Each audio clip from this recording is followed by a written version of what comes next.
വചനോത്സവം online തിരുമുഖ ആരാധനയിലേക്ക് ഇന്നേ ദിവസം സായാഹ്നത്തിൽ വിശ്രമിക്കുന്നതിന് പോകുന്നതിന് മുൻപായി നമുക്ക് പ്രവേശിക്കാം. ഈശോയുടെ തിരുമുഖത്തെ സ്നേഹിച്ച് ആരാധിച്ച് ഉറങ്ങുവാനായി നമുക്ക് പോകാം. ജ്ഞാനത്തിൻ്റെ പുസ്തകം 6-ാമത്തെ അധ്യായം 11-ാമത്തെ വാക്യം. എൻ്റെ വചനങ്ങളിൽ അഭിലാഷം അർപ്പിക്കുവിൻ, അവയോട് തീവ്ര അഭിനിവേശം കാണിക്കുവിൻ, നിങ്ങൾക്ക് ജ്ഞാനം ലഭിക്കും. വചനത്തിലൂടെ നമ്മളോട് പഠിപ്പിക്കുകയാണ്, എൻ്റെ വചനങ്ങളിൽ അഭിലാഷം അർപ്പിക്കുവിൻ, അവയോട് തീവ്ര അഭിനിവേശം കാണിക്കുവിൻ. നമ്മൾ പലപ്പോഴും തീവ്രമായ അഭിനിവേശം, ഒരു ആഗ്രഹം, ഇഷ്ടം ഒക്കെ നമ്മൾ കാണിക്കുന്നത് മറ്റ് പലതിനോടായിരിക്കാം, ലോകത്തിലുള്ളവയോടൊക്കെ ആവാം.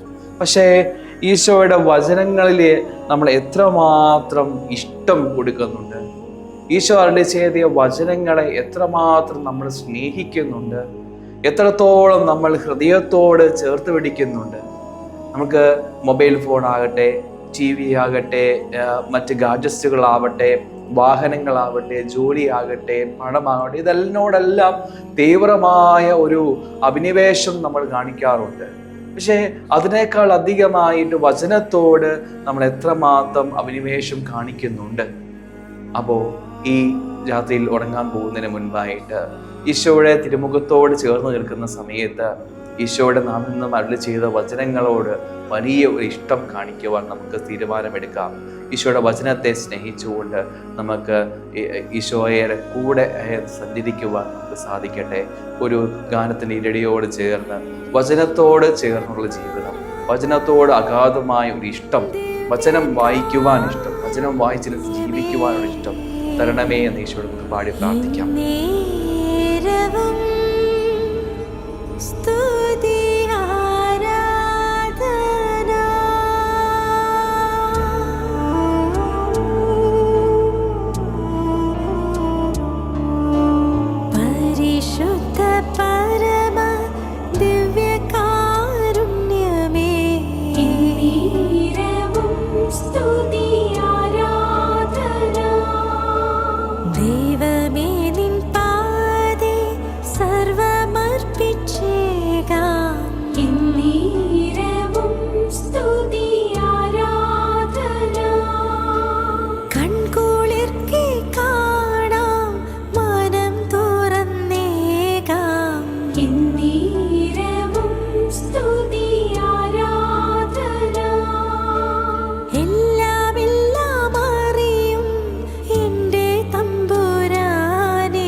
വചനത്തിലൂടെ ഈശോ പറഞ്ഞു വെക്കുന്ന ഒരു കാര്യം എന്താണ്? എൻ്റെ വചനങ്ങളിൽ അഭിലാഷം അർപ്പിക്കുവിൻ, അവയോട് തീവ്ര അഭിനിവേശം കാണിക്കുവിൻ, നിങ്ങൾക്ക് ജ്ഞാനം ലഭിക്കും. സ്നേഹം നിറഞ്ഞവരെ, നമ്മൾ കുഞ്ഞുനാൾ മുതൽ, നമ്മൾ ജനിച്ച നാൾ മുതൽ, അറിവ് വെച്ച നാൾ മുതൽ പല അറിവുകളും നമുക്ക് ലഭിക്കുന്നുണ്ട്.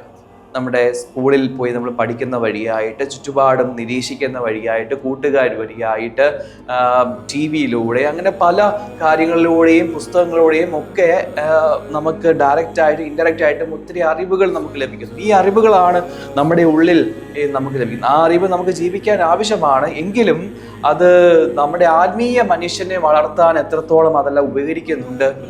നമ്മുടെ ഉള്ളിൽ വിശ്വാസത്തിൻ്റെ വളർച്ച ഉണ്ടാകുന്നുണ്ടോ? നമ്മുടെ ഉള്ളിൽ ആത്മീയമായ വളർച്ച ഉണ്ടാകുന്നുണ്ടോ? നമ്മുടെ ഉള്ളിലെ വിശുദ്ധിക്ക് വളർച്ച ഉണ്ടാകുന്നുണ്ടോ? പാപകരമായ ചിന്തകൾ, പ്രവൃത്തികൾ, പ്രലോഭനങ്ങൾ വരുമ്പോൾ അവ വേണ്ട എന്ന് വെക്കാനുള്ള ധൈര്യം നമുക്ക് ലഭിക്കുന്നുണ്ടോ? ഇല്ലാത്തതിൻ്റെ കാരണം, ഇതൊന്നും സംഭവിക്കാത്തതിൻ്റെ കാരണം എന്താണ്?